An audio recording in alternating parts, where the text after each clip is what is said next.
Our power company just cut off our power because we can't afford to pay $1,000 a fucking month. I don't know what we're supposed to do. There's no other company we can work with. This is the only one where we live that's available, and it's so fucking expensive. Are we great again yet? Are we fucking great again yet? Every month my family puts in hundreds of dollars to attempt to pay this money, and we can't pay it in full, and so they finally cut it off. And the wildest part is, we get help with our bills. Because of how poor we are, we qualify for help and we get help with our bills. So they are paying some of that money for us, and that is still how high it is. I don't know what we're gonna do. Our food is gonna go bad.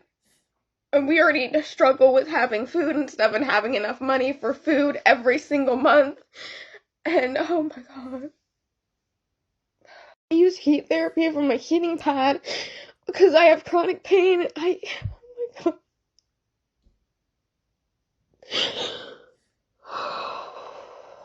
Our power company just cut off our power. Okay, so let me get this straight. Your electric bill is almost over $1,000, right? And that's pretty much what is putting you in this financial constraint right now. But you're also saying that we get assistance, and let's just call spade a spade. This person doesn't look like they go to work. The way that they look is that of the stereotypical recluse. And if you know what a recluse basically just means that you're somebody who doesn't leave the house very often.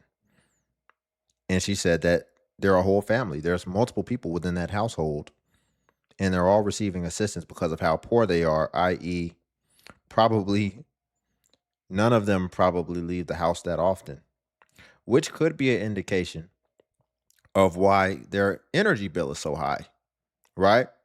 Because it seems like nobody goes to work.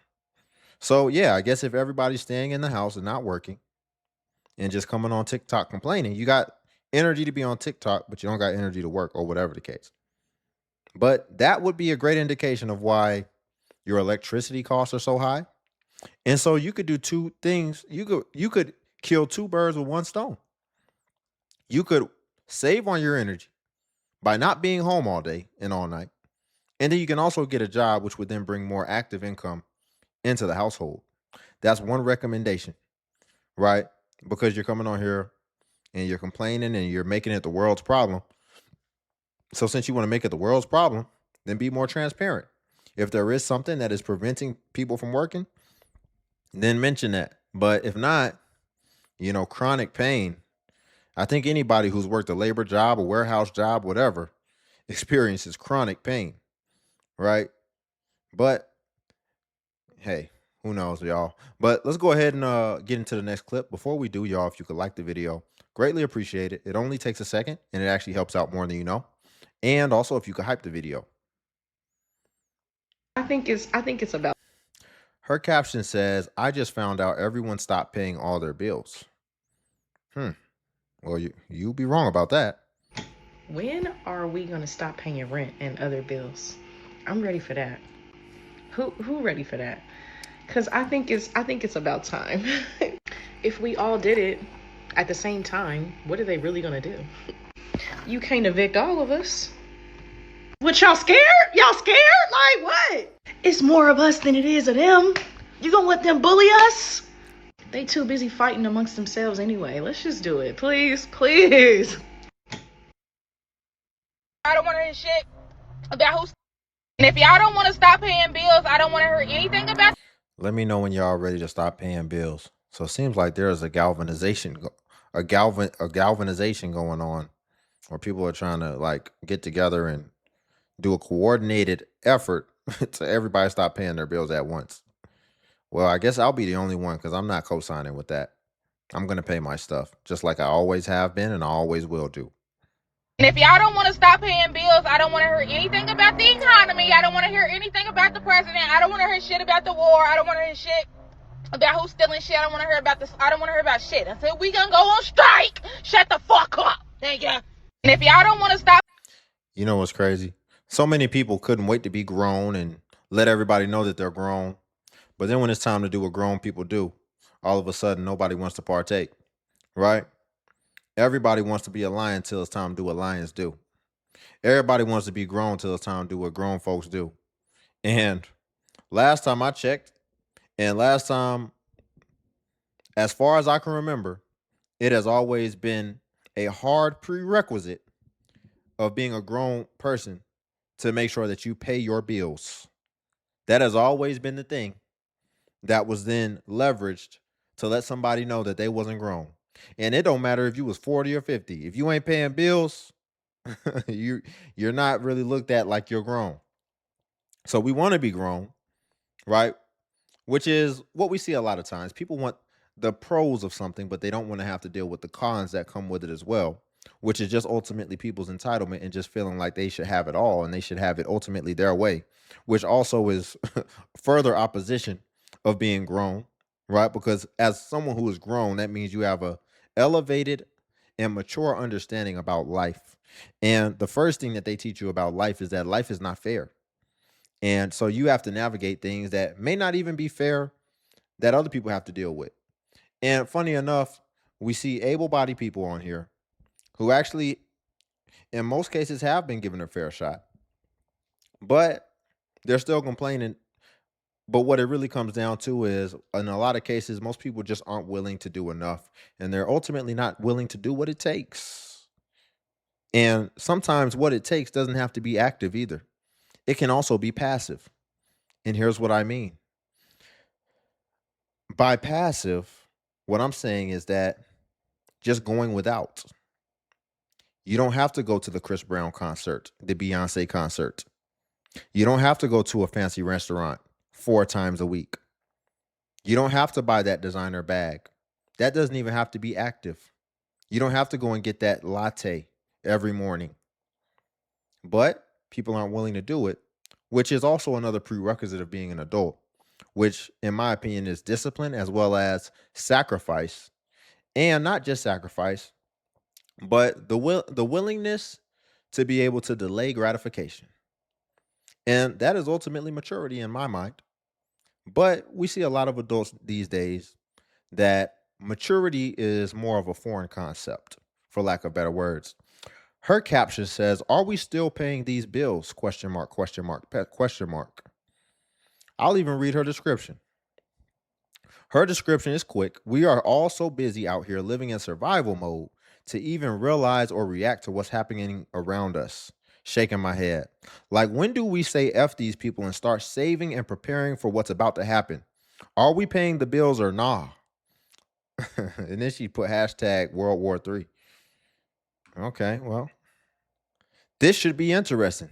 We set the stage. Let's hear her. Y'all do realize there's a whole live war going on right now. And we need to be saving and preparing for anything.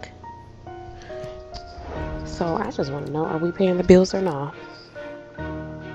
Because if we all collectively stop paying our mortgage, rent, car notes, what they gonna do? They can't kick us all out. They can't take our shit. Not from all of us. But I know a lot of y'all are too scared to stop paying, so it won't be enough people united to prevent them from taking the things from us. Collectively, we need to agree to stop paying the fucking bills. Her caption says, "I'm not paying no more bills. I don't give a F. Cut all this ish off. I'll go move in with my sister." And then the description says, "Tell the bill collectors, put it on my credit." Laughing emoji. I'm not paying no more bills. I don't give a fuck. Cut all this shit off. I go move in with my sister. Who's I'm paying sick bills? of it. You know what I'm saying? Every month. Mortgage, mortgage, mortgage. You want water? You want electricity? Man? And then you're sitting here, I'm trying to recycle, make the world a better place, so maybe some of these prices can go down. Hell no, y'all stop the recycling. My sister house worth it. Her Wi-Fi jumping, AC bumping, just replaced. Bed fresh, linen always clean. Her cooking through the roof. Now your leftovers, they gonna eat them. You can't leave them in the fridge. Then I mean my nieces. I mean I gotta pay them some money. They know how to get money out of me. You know what I'm saying? I might end up paying more to them than I do in bills. I may need to pay bills in my own house. I love my nieces, but that little one I have to watch. I'm not. Sometimes it be your own family. Sometimes it be your own family who are liabilities ultimately and can't be liabilities. Look at this. So she doesn't want to pay bills in her house, but she's willing to go stay with her sister and what? Pay no bills? So you're just going to live off your sister while she's paying all the bills? Somebody's going to be paying some bills. So what you going to be doing? You're just not going to contribute. That is the very entitlement that we run across seemingly on a daily basis now. Entitlement. Don't want to pay bills. And so what that's ultimately conveying is that you want things paid for you, which she just furthermore displayed in the willingness to go stay with her sister and basically have everything taken care of her like she's a child and like her sister is her parent. And it sounds like her sister has her own kids and you want to go and be a liability and be another dependent staying in her house. But yet we want to be grown. Listen, people like this, man, because you know what's funny? If you start talking to them like a kid, they're going to act a dang fool. They're going to act a dang fool. But they don't have an ounce of maturity in their body. Because look how they react. Isn't it like a little temper tantrum? Because they got to pay bills? Because they got to work? Because they got to do what adults do? Then do you not want to be an adult? Just say that. Just say that then. Say you want to be a dependent. Say you want us to start treating you like a child. So that means when you start having opinions and when it's grown folks talking, then we can tell you, go stay in a child's place. Grown folks is talking right now. So we don't want to hear your opinions. We don't want to hear what you have to say. Because you want to be treated like a child and you want to be taken care of.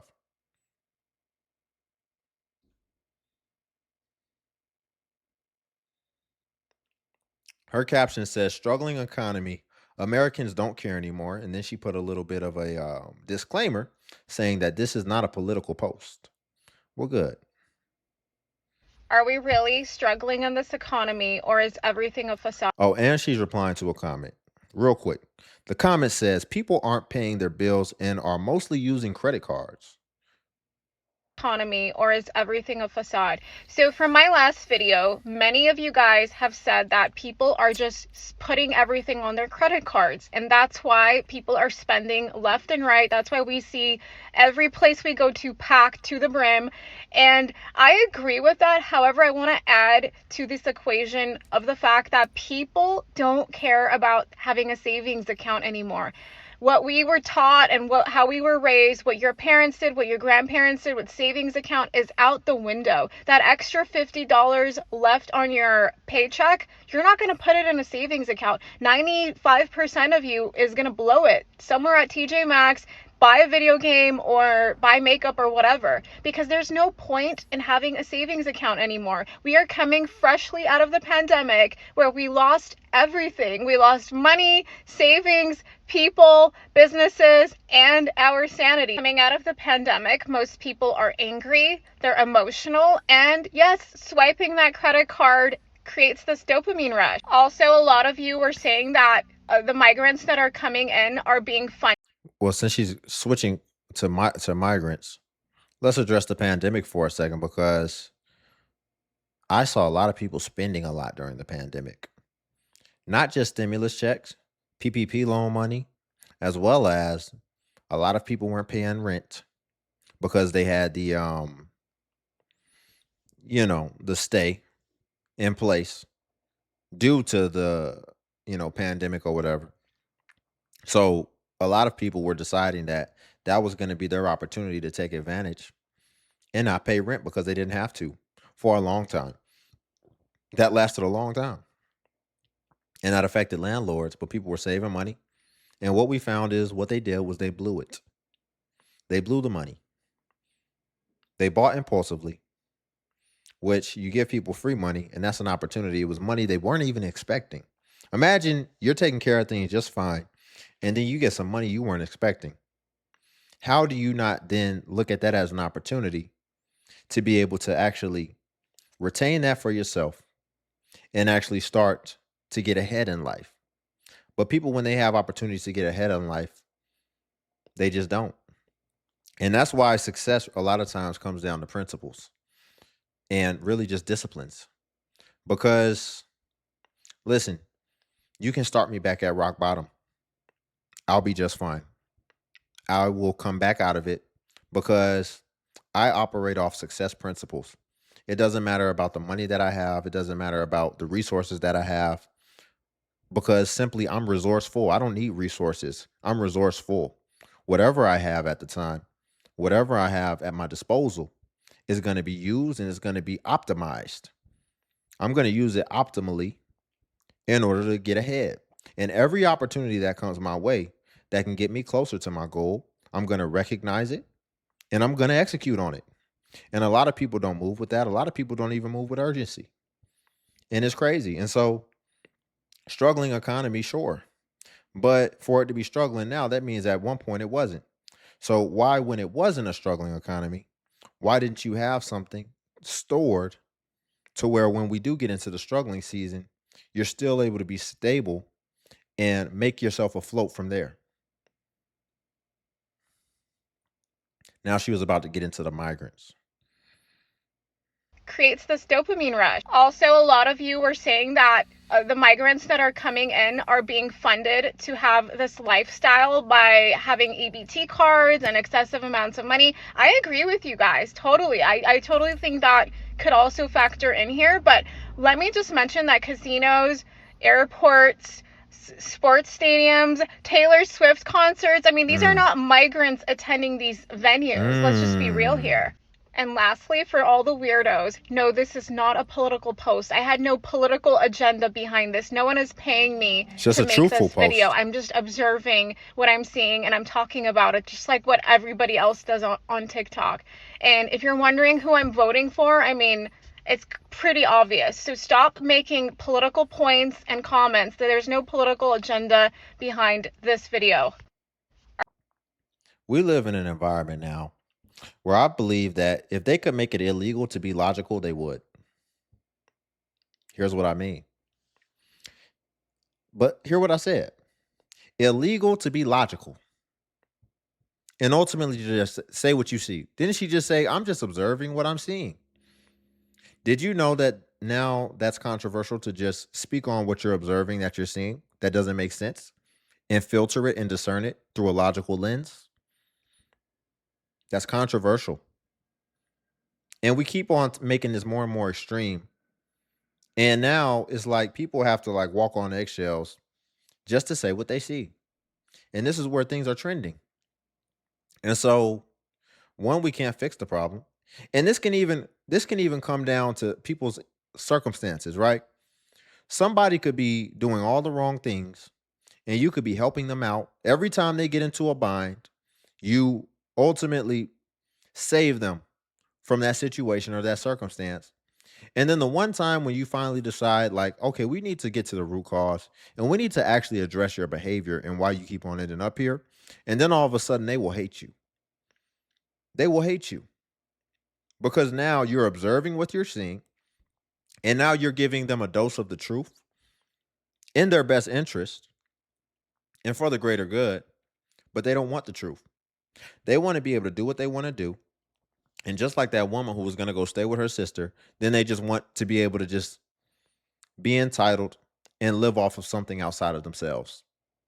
Again, I think this is just people not wanting to be adults and people just not having maturity.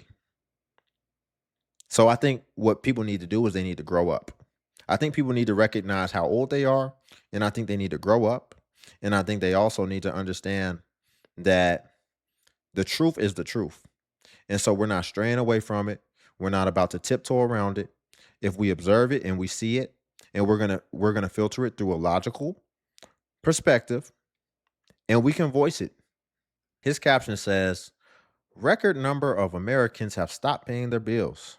As you can see, that is the theme of the video, but hopefully we'll be able to get some more sensible takes now.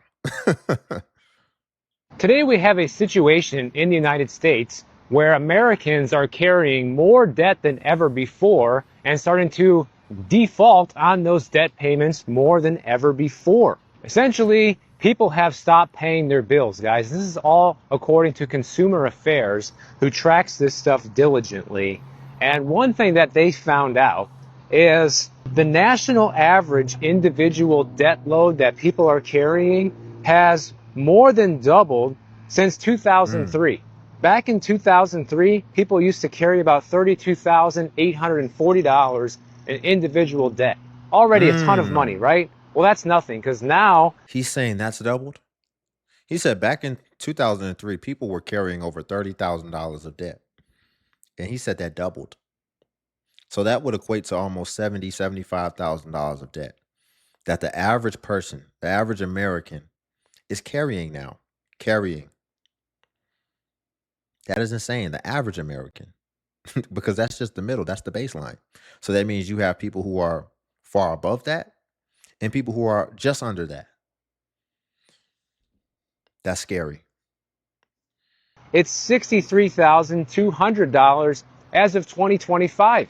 So you can bet it's already higher by now, because it's already 2026. And this debt is so high that it outpaces the country's average annual individual income, Wow. which is estimated to be at about $45,256. That's the average individual income, don't mistake that for household income, which is around $84,000 a year, median household income. But individually, people make about $45,000 on average. This makes the nationwide debt to income ratio for a lot of people a whopping 139, almost 140%. And when you're already stretched that thin, anything that comes up, a car repair, a doctor's visit, any sort of financial hiccup, guys, people end up losing everything from this. Now, the funny thing is, when they adjust these numbers Yes. for inflation, That is a super important caveat that a lot of people don't think about, especially when they're taking out all these debts and ultimately when they're not getting ahead and saving something for a rainy day. They're not accounting for emergencies. They're not accounting for the unexpectancies of life that I would say is certain to happen. People just pretend like it won't happen. A lot of people like to ignore things and pretend like it doesn't exist until it smacks them dead in the face. We're talking about debts. Guess what? When we're talking about these debts,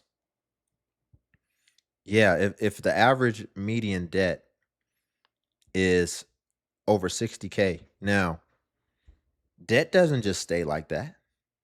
Are we factoring interest? And I'm assuming most of these debts are higher interest percentage debts. I would think it's going to either be a car loan or it's going to be credit cards. And both of those typically for the average American carry very high interest rates. The average credit card interest rate in the US is typically about 24.5%, almost 25%, which is insane. And car loans, I mean, that's all over the place. Especially a lot of people like to take out longer lengths and lease terms on their car payments. So a lot of people are doing a lot of self-inflicted wounds, as well as not making sure that they're prepared for emergencies. These are just things they chose to take on. We're not even accounting for unexpected scenarios. average person's personal debt only went up by 10%.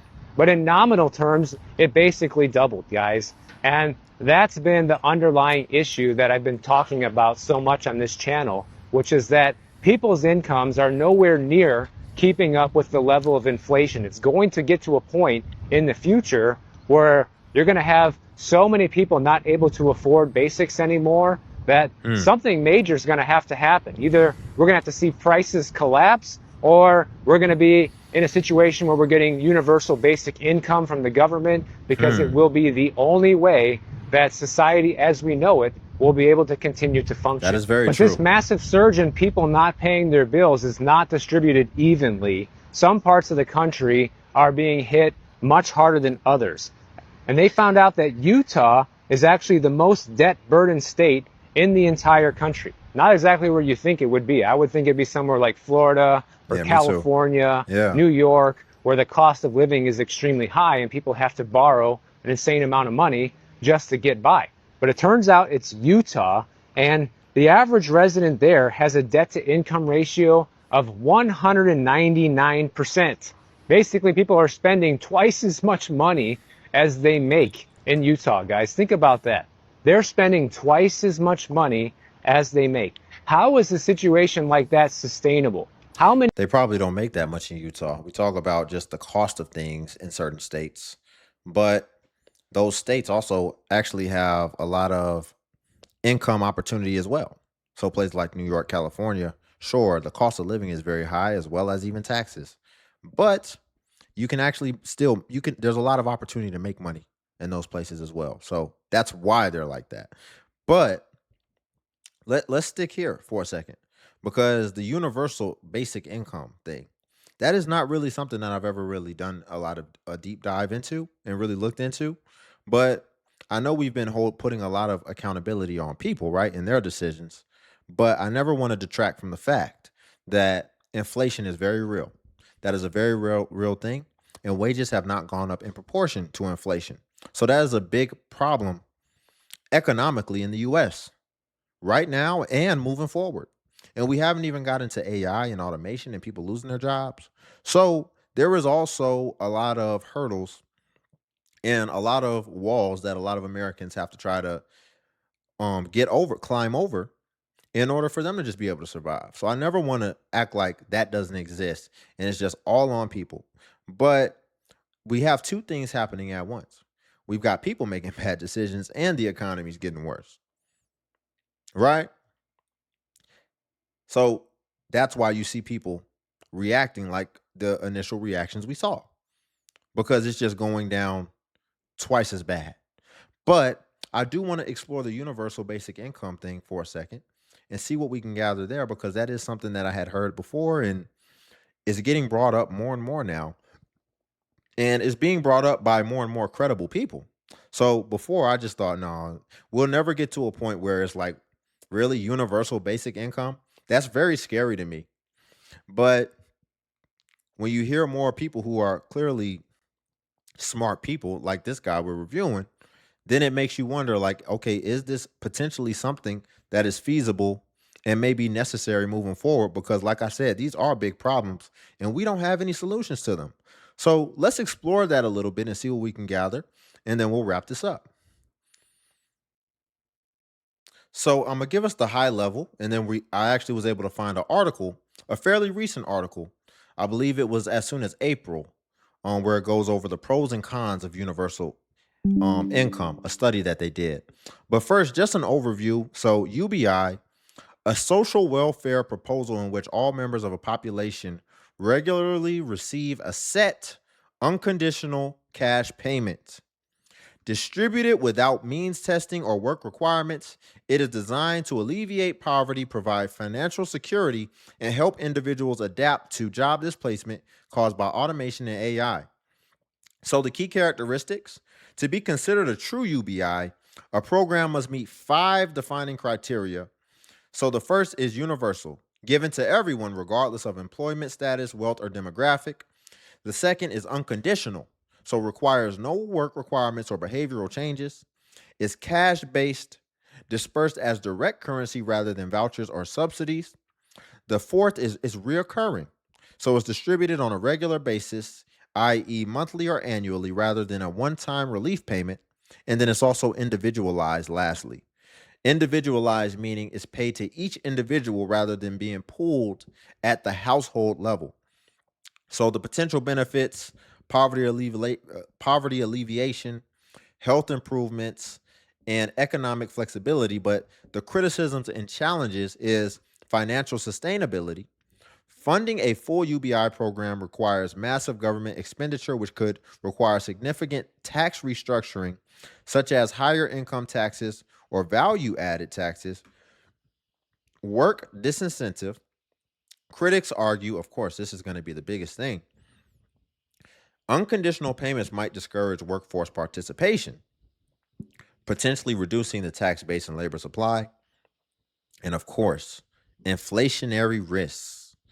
Flooding the economy with new cash could lead to higher prices, potentially neutralizing the buying power of basic income.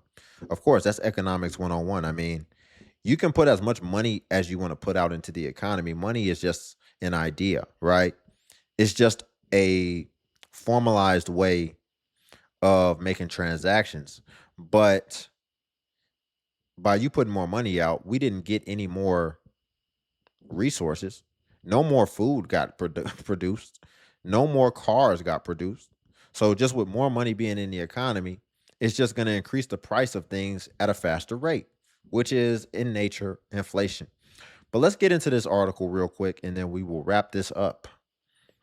So, the pros and cons of universal basic income by Logan Ward. And so it looks like this is a little bit older, but let's just get into it. So, unconditional cash payments to residents are more of a floor to stand on than a safety net, say these Carolina scholars in light of proposed pilot project to give $500 per month to formerly incarcerated Durham, North Carolina residents. Interesting. So here you have it. It's a visual representation here, but the idea of governments giving residents no strings attached cash payments is picking up steam due to in part the economic impact of Corona. So this is more so like this was like during that time, I guess. Lifts all communities, building resilient, just America. Yeah, I think we pretty much kind of went over it already, honestly. I don't think we need to really get into this. I'm skimming it. Yeah, this is more. It seems like this is more based off after Corona or whatever, but it could be a real thing. It could be a real thing that can come down um the pipeline.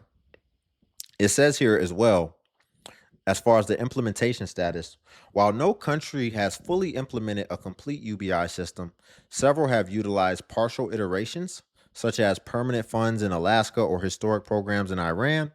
Numerous localized guaranteed income pilot projects, which target specific vulnerable populations rather than the entire citizenry, have been tested globally, which that makes sense for vulnerable populations. You see it with government assistance, right?